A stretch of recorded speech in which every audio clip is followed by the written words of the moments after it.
Udhna police દ્વારા વિવિધ ગુનાઓમાં કબજે કરાયેલા ટુ વ્હીલર વાહનો નોટિસ પ્રસિદ્ધિથી 7 દિવસમાં પરત મેળવવા વાહન માલિકો, વીમા કંપની, ફાઇનાન્સ કંપનીઓને જાહેર અનુરોધ। ઉધના પોલીસ દ્વારા જાણવા જોગના કામે તથા એમવી એક્ટ 207 મુજબના કામે 208 જેટલા વિવિધ પ્રકારના ટુ વ્હીલર વાહનો કબજે કરવામાં આવ્યા છે।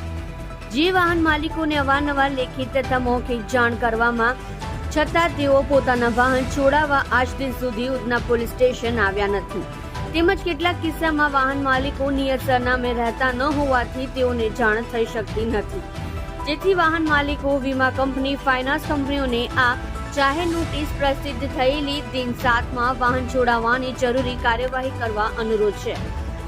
અન્યથા સંબંધિત માલિકો વાહન પરત લેવા માંગતા નથી તેવું માની લઈ કાયદાકીય નિયમો અનુસાર વાહનોની જાહેર હરાજી કરી હરાજીમાં ઉપજેલ નાણાં સરકારમાં જમા કરાવવામાં આવશે। તેમજ આ અંગે કોઈ વાંધા હોય તો દિન 7માં ઉધના પોલીસ સ્ટેશન ખાતે રૂબરૂ અથવા લેખિત રજૂઆત કરવી અને ત્યારબાદ આવેલી કોઈ રજૂઆતને ધ્યાનમાં લેવાશે નહીં, તેમજ આ સંબંધે વાહનોના નિકાલ માટેની કાર્યવાહી હાથ ધરવામાં આવશે, તેમ SN Desai police inspector Udhna police સ્ટેશનની યાદીમાં જણાવાયું છે।